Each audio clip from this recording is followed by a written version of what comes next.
All right, buddy. So basically, what we're going to talk about today is we're definitely going to review reverse mortgages, but I want to talk about what's happening kind of in the lending environment that we have for reverse mortgages and just basically our retired homeowners in general. As you know, as a reverse mortgage company and myself, about the last 17 years, we've been visiting older homeowners more than, probably two or three, sometimes five a week, talking with them about what's happening with their cash flow, their equity, their houses, their loans.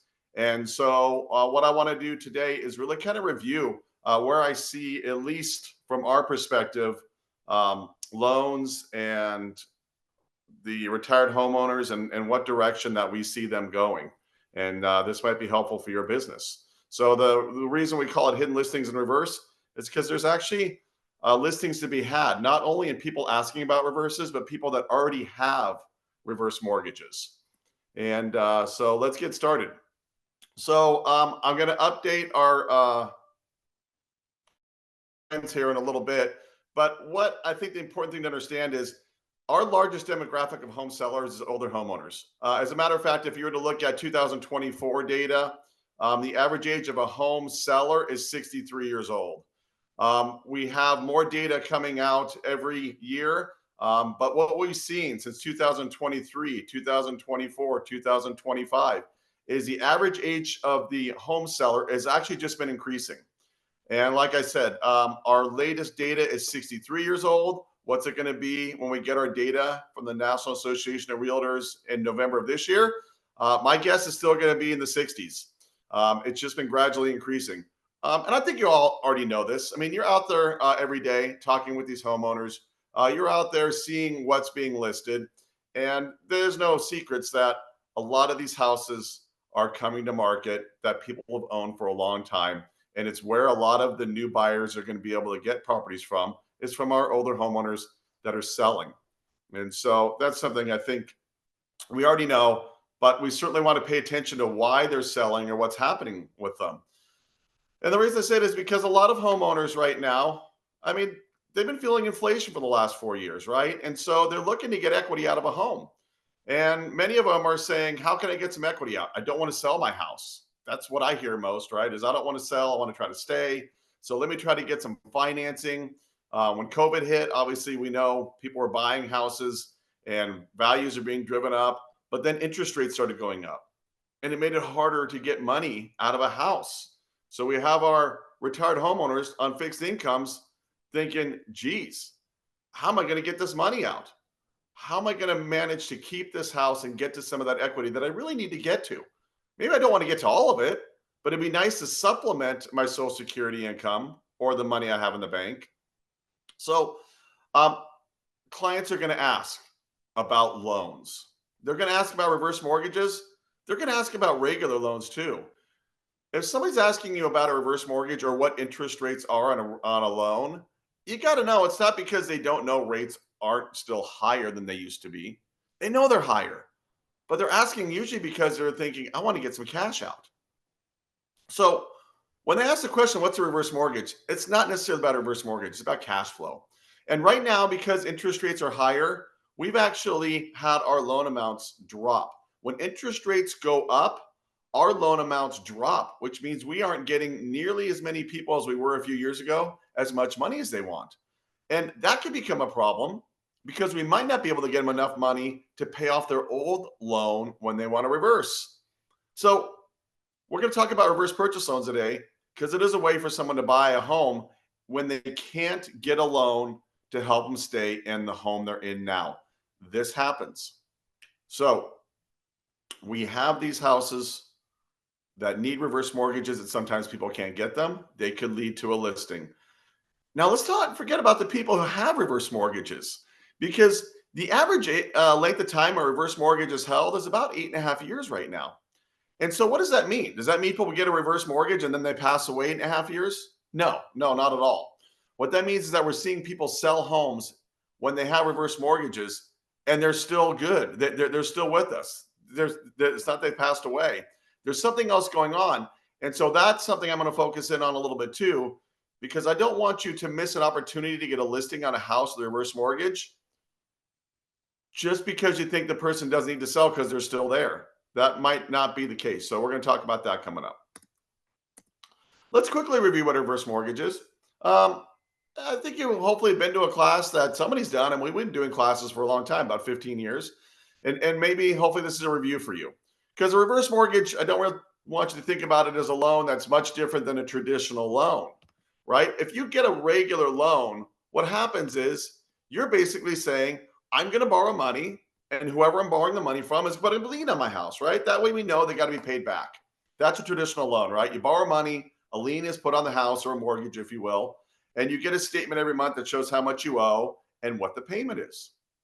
If you use a reverse mortgage, we're simply lending somebody money. We're putting a lien or a mortgage on their house. We're sending them a statement that shows how much they owe. And we're also showing them what the interest is for the month. So this is where the difference really is. A regular loan is going to say you have a payment due because we want you to pay that interest right now every single month so we can get paid back.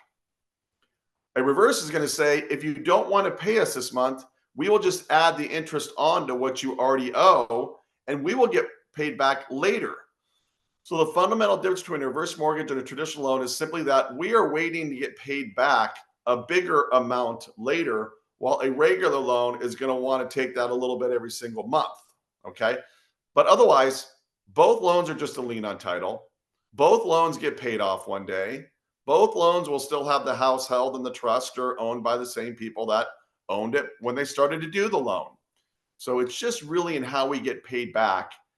That's different. And a reverse mortgage is going to allow that interest, instead of being paid every month, to just simply add on to what you owe. And then a client can just keep on doing that, right? There's no endpoint for a reverse mortgage, so to speak. I mean, there is. It's when you really pass away or when you hit 150 years old. And that's actually what the government has in their documents. They legitimately say, if you live to 151, you don't get to keep this loan. You got to refinance or sell the house. Okay, silly, right? No one's lived to 150, especially with a reverse mortgage. So we're just going to say, once you get a reverse mortgage, you're going to get that statement every month. Even if you don't send in the interest, because you don't have to, and your balance keeps going up and up, we don't come back and say, oh, you've had this loan for too long. You owe too much. The balance has gone up. The value's gone down. We don't play those games. Once you have the loan, you're in there. You're good to your 150, even if you haven't made a payment for 80 years, whatever it may be. So to bring this full circle, I got to say, just because I think reverse mortgage is a good way for people to own a home, that doesn't mean everybody thinks this loan is good. Some people are like, Ryan, I don't like that loan. My balance goes up. The interest can get higher and higher. Right? It's not a product that everyone's just going to think right out of the gate, that's a great way to get money out of a house or to buy a house. Well, people still do them though. And I've had people that said, Ryan, I'm not fond of the loan. I'm not really into this thing, but let's do it. Well, why would you do something you're not really into? And it comes down to qualifying. So at the end of the day, if you want to buy a house and you're on Social Security income right now, getting a regular loan might be kind of tedious. And then with the interest rates the way they are, you're like, dude, that's a lot of loan I got to qualify for. And even a big payment if I get it. Same thing on a refinance. You might be sitting at a 2.5%, 3% interest rate, and you're going to try to qualify for a 6% 30-year fixed and get cash out. Probably not going to do it on a retired income budget, right? So one of the things that makes our loan special, of course, is that we can get people money. We can get them a loan to buy a house or refinance, maybe when they can't get anything else. And that, in turn, makes our loan sometimes a necessity. Look, we know there's lots of older homeowners that are in houses right now that are barely making it by, tight on cash, right?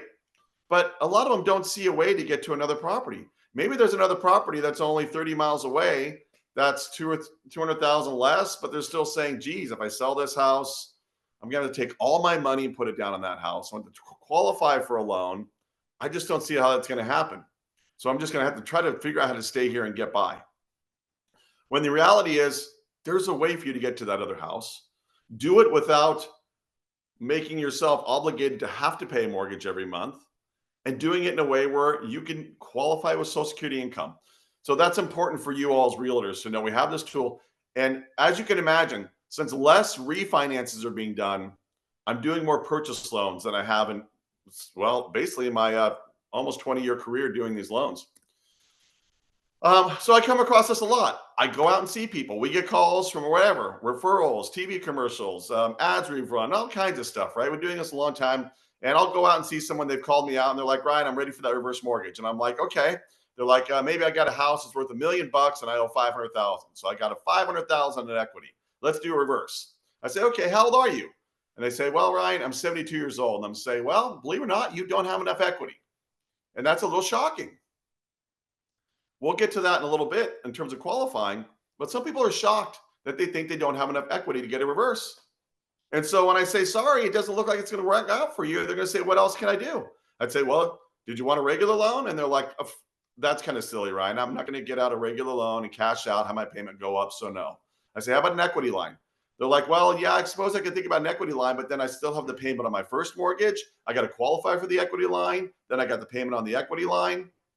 So I got to tell you, like, what do they say? I'm the last horse that left town, or I don't know, last train out of town or something. Usually, if I can't get people reverse, no other financing is going to help them out. So I have to tell them, look, there is a way for you to own another house. It's just not this one with the reverse mortgage. And I just kind of want to let them know there's something out there. I'm not going to take them down the whole road yet, but the reverse purchase can be the key for them to figure out how to rearrange their retirement.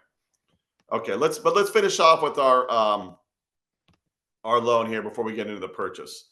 So we have this loan. Typically, people are initially going to say, Ryan, I want to refinance. I want to stay in my house. And of course, I would say the same thing. I mean, I'm thinking, dude, I've been in this house a long time. I fixed it up. I got it the way I like it. I like my neighbors. Even though I maybe would like to have a nicer house, or maybe think about moving someplace, right? I'm going to go live in Idaho, or go to the mountains, or go to Mammoth, right? What are the chances of that happening for me? Probably slim to none. I'm probably going to be in the same house I'm going to be in now. And so when the day comes when maybe I might want to get some cash out of it, I'm going to say I want to refinance and stay. It's just, I think, the normal thing that people are going to ask for first. So when somebody asks you about a refinance, though, you got to think in the back of your head, as of right now, because even if rates come down some, they're still so much higher than they were before. There's some problems with getting refinances on houses when you're retired. That goes for the reverse and the refinance regular loans, right? So when someone asks you a question, I want you to have the basic information to get to the next step, right? If somebody says, I want to know about a reverse mortgage, I don't want you to think, oh, they're just going to get a reverse and there's no sale there for me. There's no listing. Well, there's actually a good chance it could be a listing. Same thing as someone says, what are interest rates on loans? You got to know that person is probably asking that question, not because they think they're going to get a lower rate and lower their mortgage payment, because they want to get some cash out. So I would say, for me, I would want to have a couple of answers. I'd say, oh, well, rates, are, know what rates are. Yeah, the 30-year fix is about 5.8 to 6.2% today. Why were you thinking about refinancing? Get to that next step to find out why they're asking about that. Because since they might not get a loan, you got to know how imperative it is that they're looking for cash. Same thing on a reverse mortgage. Somebody asks you about a reverse mortgage. I want you to be able to say, okay, well, how does a reverse mortgage work? Well, I'll give you a little idea. You know how your loan works right now, right? You have a traditional loan. You owe somebody money, you make a payment to them. That's how a regular loan works, right? The client, of course, would say, well, yeah, I'm no dummy. Well, to say a reverse mortgage is pretty much the same way.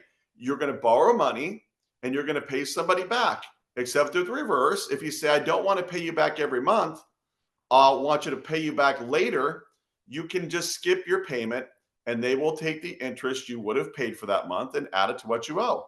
So just imagine on your normal loan. If you didn't make a payment one month, does that mean that payment goes away? No, it means next month you'd owe them 2 payments. That's a regular loan. A reverse, if you skip that payment, they're not going to say you owe us 2. They'll say, we'll just take the one you didn't pay and add it to your balance, and that gets paid later. So just have enough information so you can get them a little bit of an understanding how the reverse works. But then you want to be able to say, were you thinking about getting a reverse? Want to know why?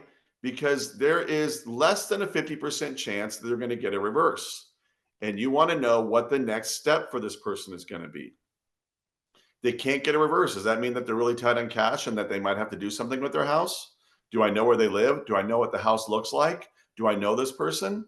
Is it somebody that might be tight on cash and the reverse or a loan is not going to help them? So this might be the first step in them saying, I have to think about my future and how I'm going to live. So that's the deal with the reverse. Now, when someone wants to refinance the reverse or get a reverse mortgage, I'm always going to ask 3 questions. And I don't care where you're getting a reverse mortgage at, Canada, Australia, wherever they offer reverse mortgages, which is a lot of places around the world. 3 questions are always going to happen. How old are you? What are interest rates? And what is the house worth? That's how we determine how much to lend. So if someone's going to get a refinance, right? Like with the example we have here, someone says, I want to refinance my house. I would say, how old are you, Mr. or Mrs. Sir, Mr. or Mrs. Person? Because I need to know how old you are to determine how much to lend, because we lend money based on age. We also lend money based on interest rates. The higher the interest rates, the lower the initial loan amount I'm going to give them. Why would I do that? That sounds cruel. I don't have to make a payment. So what difference does it make what the interest rates are? Here's how that goes. If I'm going to give you a loan where I say you don't have to make a payment to me today, this month, instead, the interest you would have paid if it was a normal loan, I'm going to take that interest and just add it to your balance. So your balance goes up every month. Well, one thing we don't want to have happen in our industry is have the house be upside down, have that balance keep going up, and the value of the house not be able to cover what the loan amount is, because we potentially lose. So in order to make sure that we don't lend people too much in the beginning, we're going to figure out how much interest we have to add over the life of their loan. And if interest rates are higher, we have to add more interest, which means in order to keep that house from going upside down, we're probably going to start lending less to have more of what we call an equity cushion. That's what some industry people call it. So that way we leave more equity in the house to absorb interest being added on throughout the life of the loan. So when interest rates are up, we got to lend less money. So how do we do this? Well, I have charts. I have charts that are organized by interest rates. Back during 2021, when rates are low, I went to a 2.5% chart. Now I go to the 6% chart. The 6% chart says, okay, we're on the 6% chart. How old are they, Ryan? 72. I look at the box for 72 on the 6% chart, and maybe I can lend them 43% of the value of their house. So if they have $1 million house, I can lend them $430,000. So that might be a little surprising to someone who's thinking, wow, I sure thought I could get more in $1 million house. And it's like, well, there you go. So if you owe $350 on your house and I just said you qualify for $430, you're okay. I can pay the $350 off to your old lender. You have $70,000 extra. You could say, Ryan, just leave that. Let me get that later. I said, no problem. I'll put that on a guaranteed line for you that you can pull it out later. So you'd start your loan out with your statement. One side would show that we've paid off your old lender at $350. The other side would show you have $70,000 available. So let's say you owe $350 on this reverse mortgage. That's what your statement says. And $2,000 is the interest for the month. You know, I don't have to send in that $2,000. But if I don't, next month my statement will say I owe $352. If I would have sent in the $2,000, I'd still owe $350. If I sent in more than $2,000, I would owe $349 or whatever the extra amount I sent in is. So we're not telling people how to run their loan. We're just telling them, here's how much you owe. Here's what the interest is. You do what you want to do. You're going to decide what you want your balance to be in the future. Over here where the $70,000 is available, that's guaranteed, right? You don't have to take it now. Even if the housing market drops and all kinds of stuff, problems happen. Unlike a regular equity line, this guaranteed, it's called guaranteed line, will be there when a client's ready to use it. So that's the basics of the refinance. We're telling you how much you can borrow based on age, interest rates, and value. Once we know how much you can borrow, we have to see if we have enough to pay off your old loan. Once your old loan is paid off, if you have extra money, you can decide to take it or leave it for later. The following statements are going to come. It's going to show how much you owe. It's going to show what the interest cost is for the month. If you decide not to pay it, we don't care. We'll simply add it to what you owe. And we'll just wait and wait and wait and wait to get paid back. The other side of the statement, if you have cash available, will show what your cash is available. And that's your typical refinance.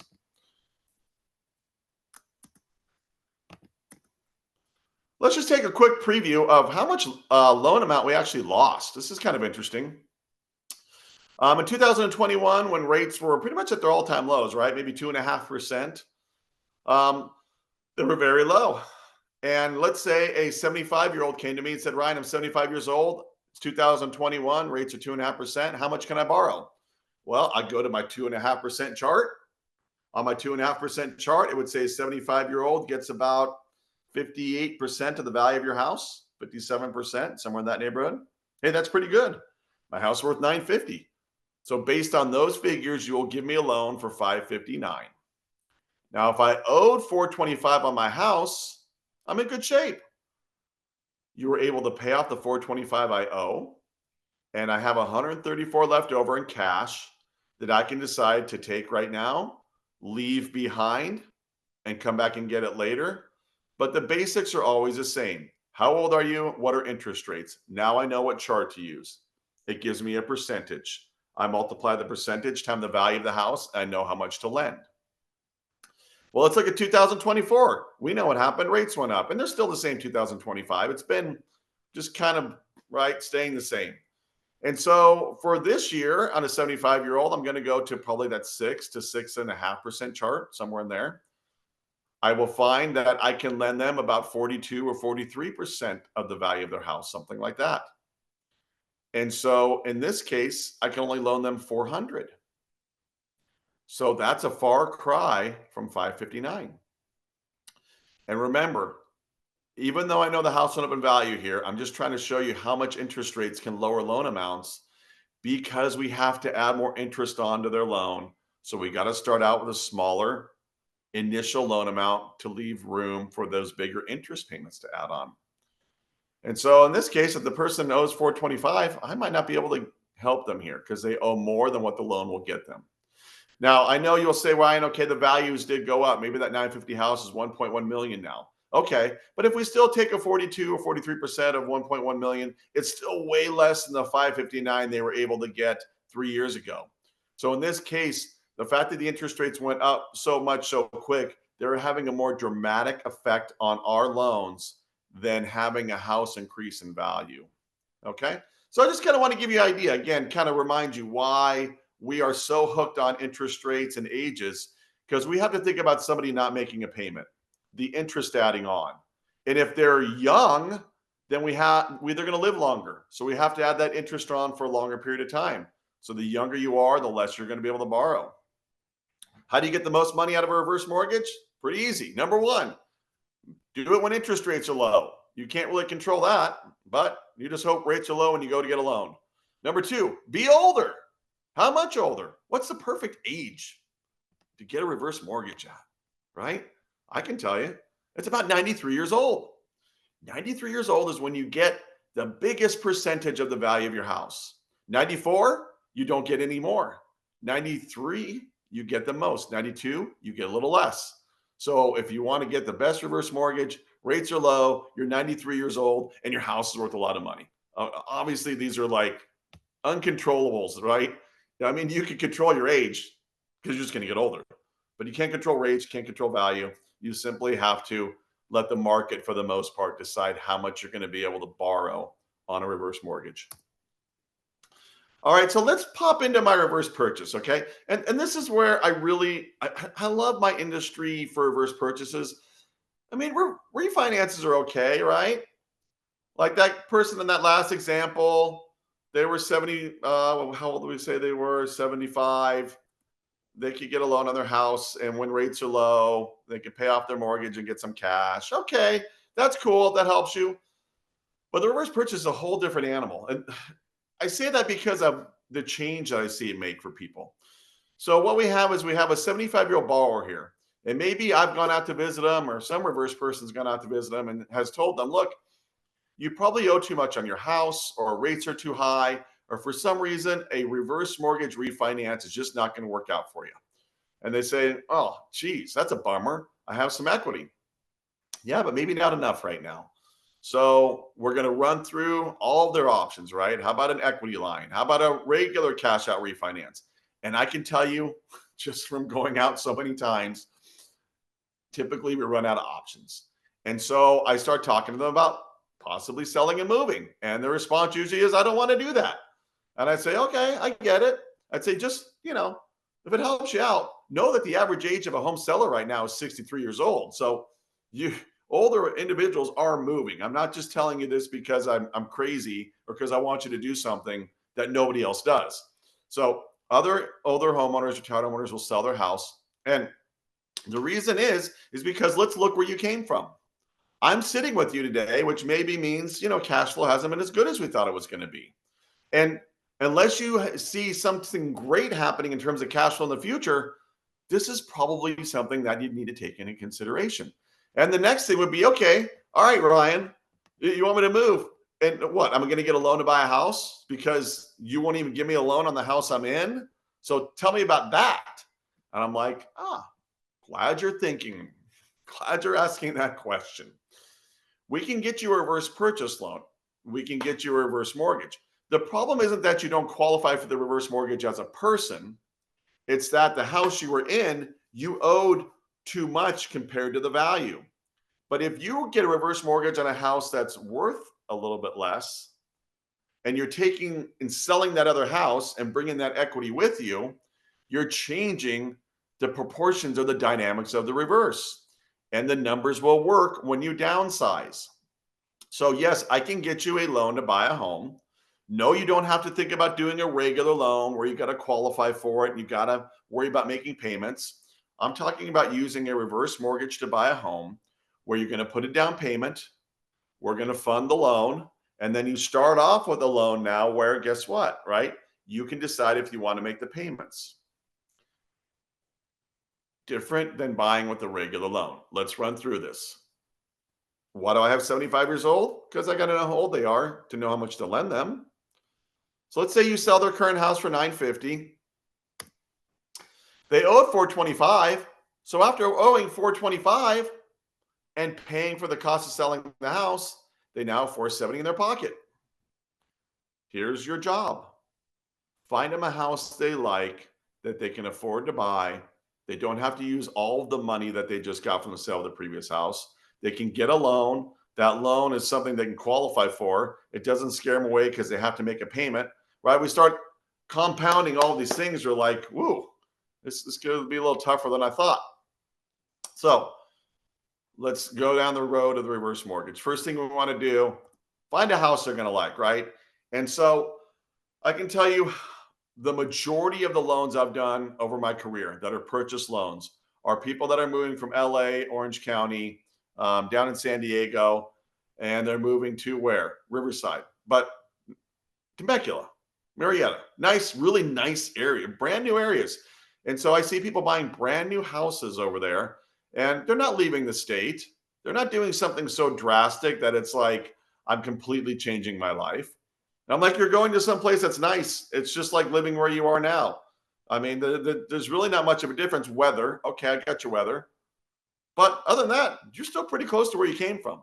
People are the same. There's not like there's three-legged people over there. Like, it's all the same people. Nice areas, nice shopping centers. So people are like, okay, Ryan, I did find a house I like for $600,000. How are we going to get there? Okay, we're going to reverse purchase this thing. Based on your age, interest rates, and the chart, right? I see that you need to put down $360. I'm going to fund a loan for $240. So now we've gotten you the $600,000 purchase price. But you didn't use all the money that you had in the bank, right? Because you had $470. So you're going to keep $110,000. Now, as rates go down, which they have, you'll find that the down payment will decrease and how much we're lending will increase, right? Like we've seen rates drop actually the last 2 weeks, and we're doing pretty good right now.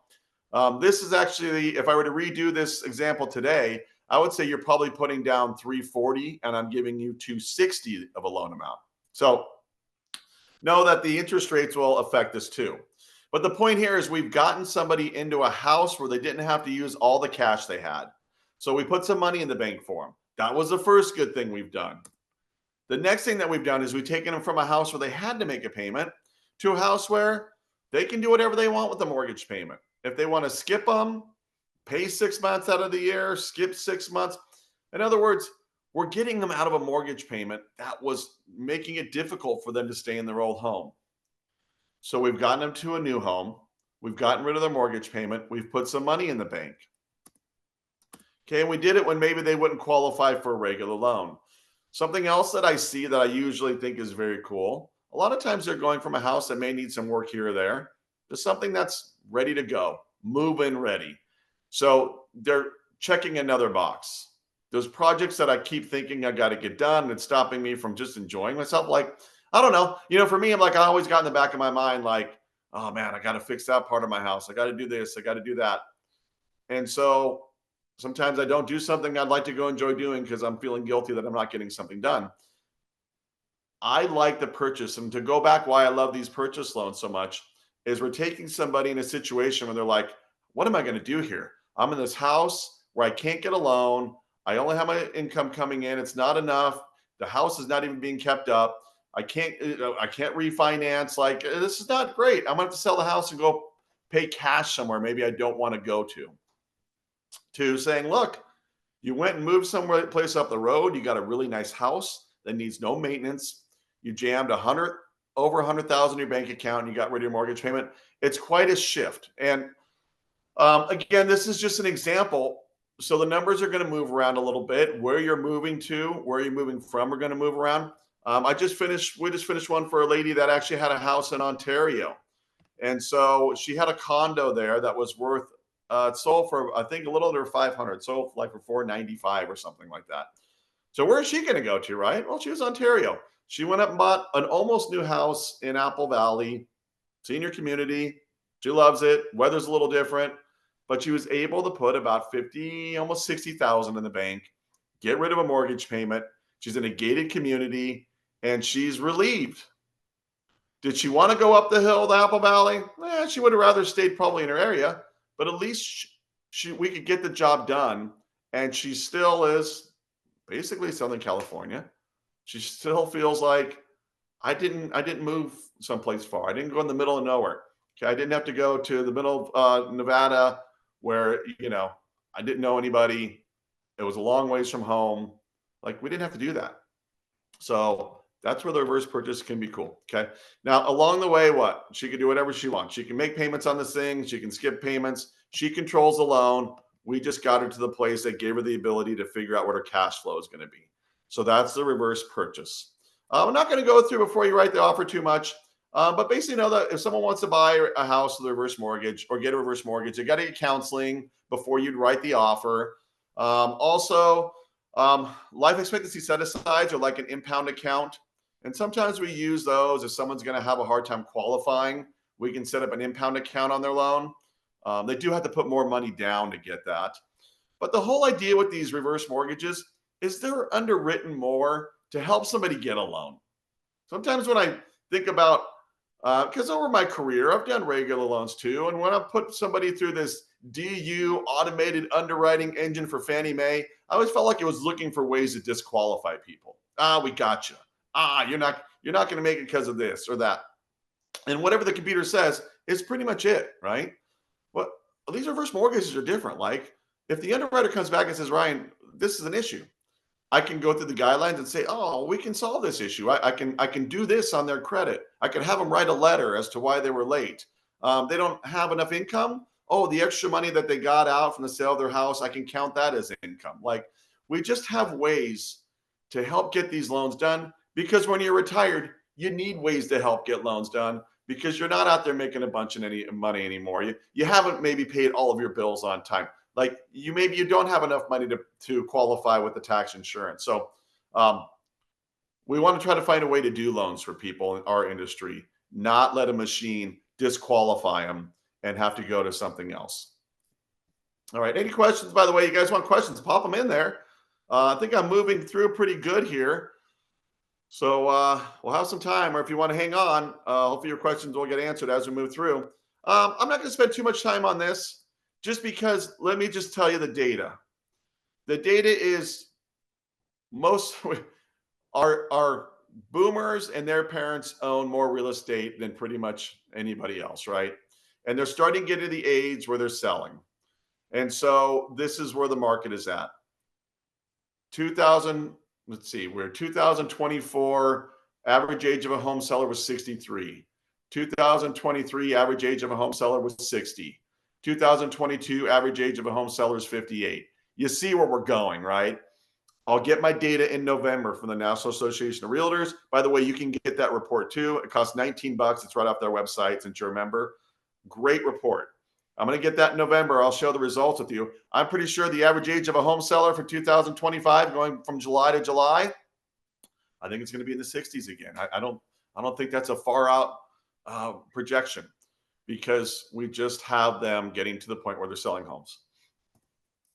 We're going to get to marketing in just a second. Let me just finish this off here, because you want to find these hidden listings in reverse, right? Yeah, of course we do. That's why we're here. But let's just talk about what happens in the future if you have a reverse mortgage. Basically, when you pass away, your kids can inherit the house just like normal, and they just got to get their own loan, right? They can't take over the reverse mortgage for themselves. They got to refinance and get their own loan, or they're going to sell the house and take whatever the difference is between what's owed on the loan and what the sales price, right?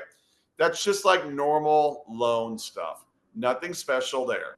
Heirs can get up to a year to do this if they do it right. This is where they mess it up. I'll talk more about that. The idea, though, is that when we first know the person's passed away, we give the heir 30 days to get a hold of us. If they don't get a hold of us in 30 days, we can put the house in default and then go through foreclosure. So they should get a hold of us and say, yeah, I'm here. Let's do something. And then we can get them up to a year. But they don't get it all right away. They get 6 months right in the beginning, and then another 2 extensions for a total of a year. But they got to communicate with us. We got to know we got someone on the other line that's competent, that's trying to get this house either refinanced or sold, because we're kind of like, dude, that's the only way we have to get paid back is that house. We want someone to be taking care of business. If we get to the point where we have some upside down homes again, and more specifically with reverse mortgages, it's probably going to be a while before you'd see that. Only because for about the last 10 or 11 years, we've been lending a lot less on homes. We see a lot more equity in reverse mortgage homes than we have in a long time. And so if a house does end up going upside down with reverse mortgage, it's probably because we've had a pretty big pullback in house values and someone's had a reverse mortgage for a while. But if that does happen and you happen to have what most people have, which is a government insured reverse mortgage, it's called a home equity conversion mortgage. FHA basically will tell the kids, hey, kids, we're going to pay off that upside down portion for you. So that way you don't have to inherit an upside down home. And then you just find a way to get us the rest of the money. So parents owed $750 in this example, houses were $700. FHA is going to pay that $750 loan down to $665. So the kids are getting the house with equity, right? And then they just got to refinance or pay us off. So that's how that works if the house is upside down.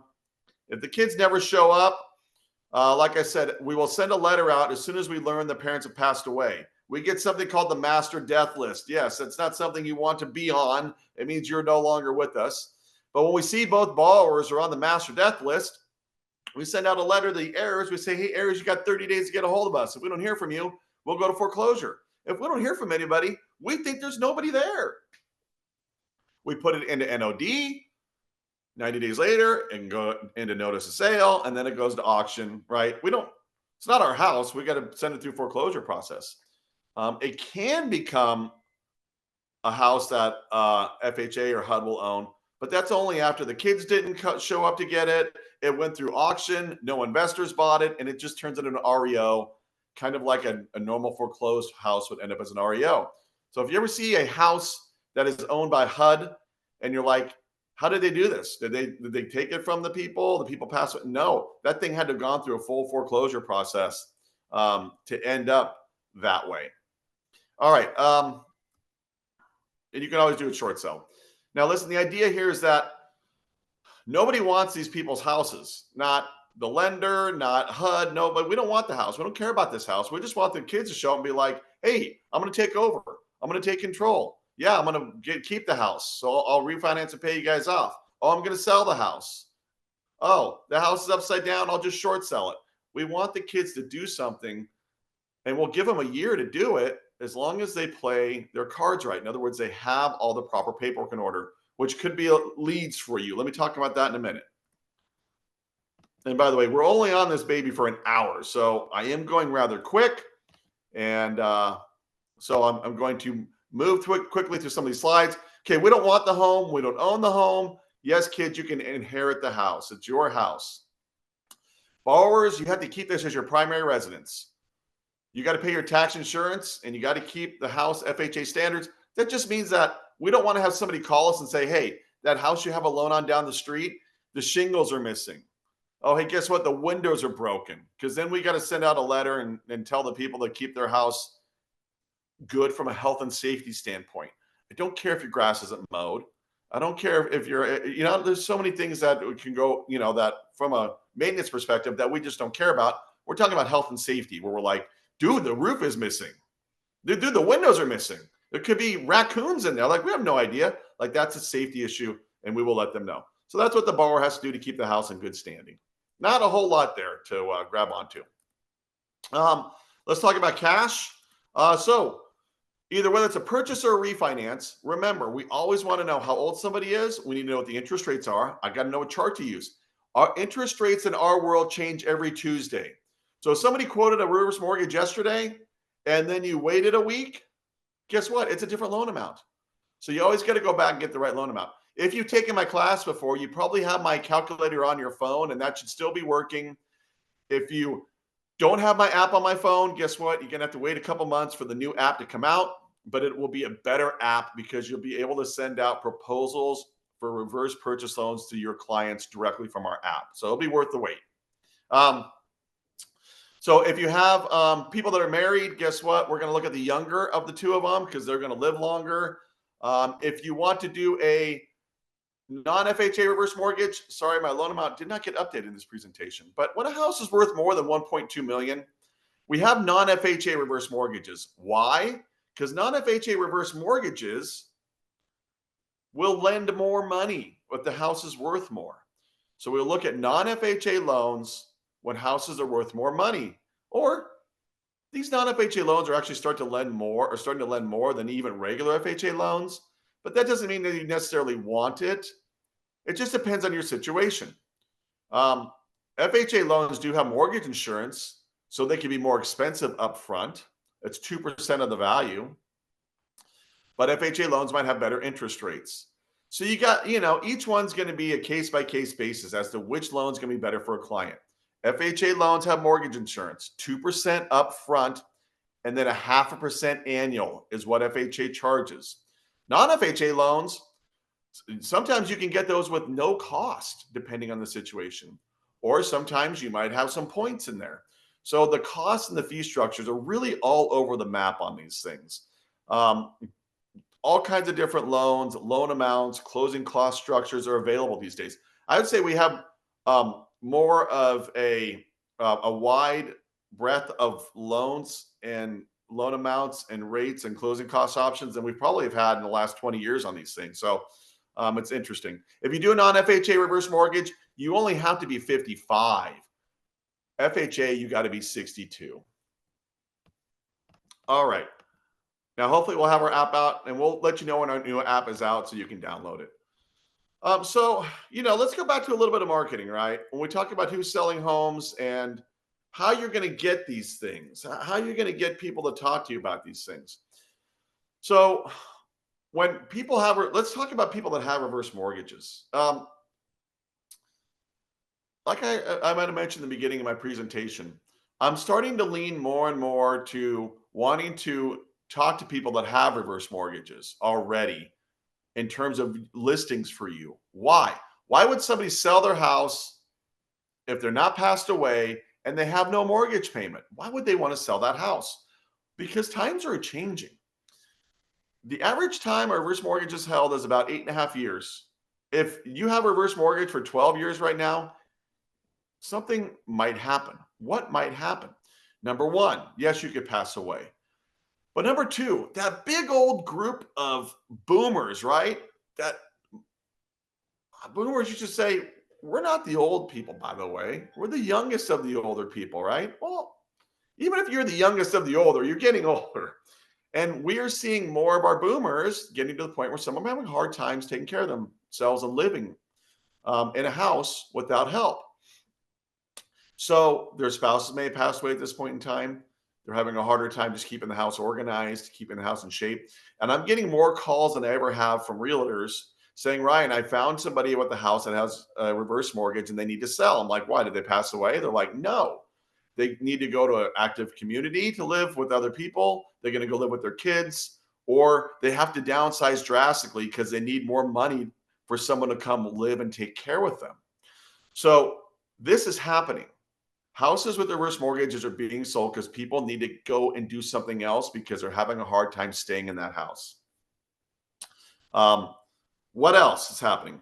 Rates are higher. People used to refinance houses that had reverse mortgages on them because they could get more cash out when rates were lower. But that's not happening anymore. Rates are too high. So people are saying, even though I have a no mortgage payment, I want to get more equity out of my house, but I can't. I have lots of equity from all the COVID years when people were buying houses and then value shot up. But because the rates went up, I can't get to that extra equity. So even though I have a reverse mortgage home, I need to sell it to get to something less expensive. Then we have the people that have passed away. It doesn't really matter, I would say, all of these reasons. I just want to let you know that there's ways. As a matter of fact, you will get logins after this class to websites and how-to videos where I show you where to find houses in your area that have had reverse mortgages for more than 8.5 years. Why? Do I want to just bother people, older homeowners that had reverse mortgages? No. But that person actually may be starting to need help, and you may be the first one there because you see that they've had this reverse mortgage for a while. And if they're in your area, we want to get to those people. I'll talk about letters I have to help you out with that. But just know, if you know about reverse mortgage homes, you run across one or you go looking for them. If someone's had a reverse mortgage for 10 or 11 years or longer, I'm usually saying, I need to look and see what's going on here. Does this person look like they're doing okay? Does it look like they might be needing cash? Does it look like they might be struggling keeping up the house? Because the stats say that house is going to come to market sooner than later. I need to be ready to jump in. Okay, guess what? When people pass away, families usually sell this house with a reverse mortgage on it. High percentage of the time. So how would you want to try to get that family member to get a hold of you? Well, of course, there's let me get to the next slide in a minute, but I want to try to get family members. But more than that, I want to try to get anybody who knows older people that can identify they're having a hard time to get a hold of you. So let's talk about this. On my website, I have lots of free stuff for you, right? These are things that I've developed over the last 17 years or almost 20 years, whatever it is nowadays, of doing these reverses and working with older homeowners. And here's the idea. Right now, things are expensive. Ain't going to change. Those incomes are not covering a lot of stuff. And so what's happening to older homeowners? Things aren't getting fixed in their houses. Pools aren't being kept up. Roofs aren't getting tuned up. Half the houses I've been in lately have water stains on the ceiling, and people don't have the money to fix it. Pools aren't looking so great these days.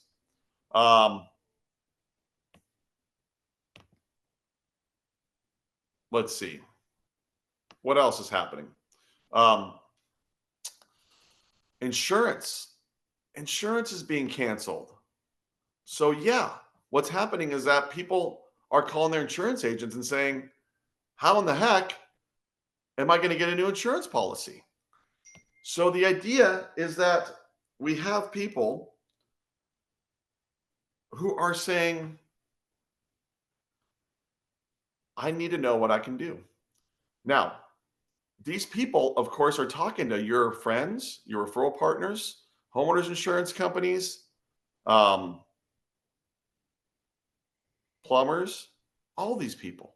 And so I want you to keep things in front of these referral partners that are going to help them know they need to get a hold of you when something's going on. So you can download these off my website. You can put your name on them. You can keep them in front of other professionals that will know that when they run across an older homeowner having a hard time with cash, insurance, plumbing issues, electrical issues, and they don't have the money to fix it, that they should send them to you. It's a way to try to train our referral partners, our database, to get a hold of you when they just even are engaged in a conversation with somebody and somebody's talking about what a hard time it is to keep insurance on their house. They might not relate that to you as a realtor, but maybe because they don't know the average age of a home seller is 63 years old. And they should be telling you or talking to you about this older person that they met that having a hard time with their bills. Here's the other thing. Remember how I said that I'm going to give you logins to a database where that database is going to allow you to find distressed older homeowners. It's going to allow you to find people that have reverse mortgages that have had them for more than 8.5 years. And what is that going to do? It's going to give you people that might need your help. Now, this is a little more like grassroots, like a little more like, you wanting just to make something out of nothing. But on my website, I have marketing letters where, let's say that you identified a house in your neighborhood and the person's had the reverse mortgage for 10 years. Man, you want to know that person. You want to know the heirs. So you can do a little more investigating. I can help you do this. Maybe we find out that that house was put in a trust after they did the reverse mortgage. That could be a bad thing. They might have a problem with the heirs talking to them when they've passed away. Or maybe they don't have a trust. Maybe they put their kid on title with a quitclaim. Reverse mortgage servicing companies don't like that. They're going to give them a hard time. So I have letters you can pull out of there that say, hey, your heirs are going to have a hard time inheriting your reverse mortgage home. And it talks about it. And you can put your name on it. And if the house is in your area, you can drop that thing 7 or 8 times. I do that right here. I live in the city of Orange. So about a 2-mile radius around me is Tustin, Orange. And so I will go through and I will find people who are maybe older and have tax defaults, who have a reverse mortgage and have tax defaults, have a reverse mortgage and don't have their house titled properly. You can find all of these things and use my resources, my marketing materials to try to get them to respond to you because you're telling them that you have a problem, maybe a problem that nobody else is telling them about. And so I get into doors. I get people to talk to me right in my area because eventually they call. They're like, okay, Ryan, yes, I have this tax default and a reverse mortgage. You're going to be able to help me. Okay, Ryan, why can't my heirs inherit my house? You've dropped this letter on my door 10 times. And I'm like, well, look, your house is in a trust, but you put it in the trust after the reverse. And they're like, what do you mean? I'm like, that's kind of a no-no unless the reverse mortgage company knows about it. So there's these little things here or there, right? You can find them on my website. You can find them in my videos. You can use the logins that we give you. I want to try to turn something that maybe is not a listing right now, but could be in 6 months or a year into something for you. And a lot of it has to do with just watching the signs and having access to the signs for what's going on with people, knowing a little bit about their reverse mortgage, knowing about people that are asking about loans, knowing that people are having a hard time keeping insurance on their homes. I have stuff like this available because these are the start of what could be a listing. And I want you to be there earlier than the agent that isn't. Okay, so I went through a lot of stuff today. I went through a refresher on reverse mortgages. I went through information about how it's harder to get financing these days. I went through information how we know that the biggest demographic of home sellers is our older homeowners, 63. I went through things that we could do to try to get them to want to talk to us. I mean, I covered a lot of ground today, a tremendous amount of ground. I encourage you to come back to my classes and come to the in-person ones. They're a little bit longer, and I can take a little more time to cover these topics. You're always welcome to use the logins I give you, get into the websites that I talk about on my website and have some fun with it. If you're having a hard time, get a hold of us, right? We're local. We're right here. Our office is in Irvine. I live in Orange. I'm everywhere in this area all the time, trying to see if we can get a listing from somebody that you didn't think was going to be a listing, an older homeowner that's asking you a question, an insurance agent that knows somebody's policy just got canceled and they're having a hard time getting the policy they can afford in place. Somebody where the pool guy stopped servicing the pool and it's green, and the neighbor knows that their pool's green. That's a sign that they're running into cash flow problems, and that may be somebody you want to talk to. All right, hopefully you get the point. Stay in front of older homeowners. Wait for them to ask questions, and then see if we can develop these questions into something. All right, I got to chat here. Let's see if I missed any questions here, by the way. Going back through slides. Good. Can you explain the heirs can't inherit the property? Yeah. Okay. So it's not that we can stop them from inheriting a property, right? That happens through, okay, the inheriting of a property happens because they have a trust or they're on title or through probate, right? Well, the problem is that if they don't have the trust set up before they do the reverse mortgage, when the trust is set up and we don't know about it, when they call us and say, hey, I'm the beneficiary of the trustee, we say, we don't know anything about this and we really can't talk to you. And they say, but I'm the trustee, I'm the beneficiary. They're like, yeah, well, we don't have that here. We don't know who you are. We could get in trouble for talking to the wrong person.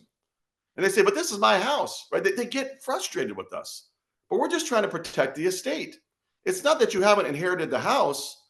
It's that we're not going to give you a payoff demand. We're not going to take those funds in because we don't know who you are. So there's a simple way to do this. Take the trust, mail it in, email it in, fax it in, get it into us. Give us a couple weeks. We'll get back to you and say, we see you are the trustee, successor trustee and beneficiary. You're good. So that's the idea with having your paperwork in proper order. And last time I looked, about half the homes that have reverse mortgages on them don't have their paperwork in proper order. That's an opportunity for you to straighten it out for them and be the recipient of the listing. So again, I have strategies like that on my website that an heir will say, I got to go back to that agent who helped me make sure my paperwork was in order, because it wasn't. Because I get so many calls from agents who run across heirs who are like, this is a mess with the reverse mortgage. The company won't talk to me, or they're giving me a hard time. And it's usually related to the fact that we don't have them having the proper authority, but we can get them the proper authority. You can help get that to them, and then you get the listing for that. So hopefully that answered your question, Amy. It's not that they can't inherit it. It's how much of a hard time are we going to get someone that's calling saying, I have the right to this property? And we're like, we don't see that anywhere. And we're darn sure not going to start giving you all this personal information when we don't even have a legal way to do that. You may be legally the right person, but if we don't have that paperwork in order, we're not going to talk to you. And that creates frustration. It creates distrust in our industry when it's not that at all. It's actually the other way. We're trying to protect your estate from the crazy relative that thinks they're going to call in and just start messing around, when the real people are sitting there not knowing that the crazy person is trying to get access. We're trying to protect and serve, trying to protect the estate. All right. All right. Any other questions on that? Otherwise, listen, I appreciate you guys hopping on. I hope I gave you some valuable information. Please stay tuned to us. We're always doing things. We're always trying to figure out ways to help you get listings from the older homeowners. We know what's happening. We have resources on our website. You can come back to my classes. I do them online. I do them in person. I would love to see you there. What is the email address request? Just put your email address in the chat and we'll grab it. You don't email us, we're going to email it to you. So get your emails inside this chat. Okay. And I'm going to leave this thing running for a few minutes, so that way you can get time to get it in there. And Maritza is going to get that email address. If you don't get an email from us, you can email me direct and I'll make sure you get logins. My email is right here, as a matter of fact. Ryan@reversemortgageeducators.com. Now you can reach me on my cell phone. That's 714-609-0196. Call me anytime. I don't care when you call me. If I'm awake, if I'm available, I'll pick that call up. I don't care if it's at 12 o'clock in the morning. Okay. If I'm up watching TV, why not help you? If you can't get a hold of me and you got important questions, call the 888 line, and somebody 7 days a week should be able to answer your question, or find me if you need me 7 days a week and see if I'm available. You can email me at ryan@reversemortgageeducators.com. Okay. Make sure I got questions. I make sure I got everybody's questions here. It looks like I got that question answered. I see emails popping in there. And again, I hope this was something that you maybe gave you guys something that you didn't know. I really do. Not because I don't want you to know everything. Maybe that sounds weird, but I want to try to help with a little bit of something that might get you some more business. If I happen to get a loan one day, awesome. But if you happen to get a listing, that's almost as exciting for me as me getting a loan one day. If you just get a listing and I don't get a loan at all, but you're like, hey, Ryan, I did what you said, or I talked to this person and the information you helped get me some business, I'm going to be like, yes, take me out to lunch. I'm super excited about this whole thing. And that's how we roll. Okay. I see emails still popping in. I'm actually going to sign off. I'm going to turn my camera off and my phone because I got some things I have to take care of, but I'm going to leave. Sorry, we have time to get all your information from the chat. Thanks again, everybody. Reach out to me anytime you want. You're welcome, everybody.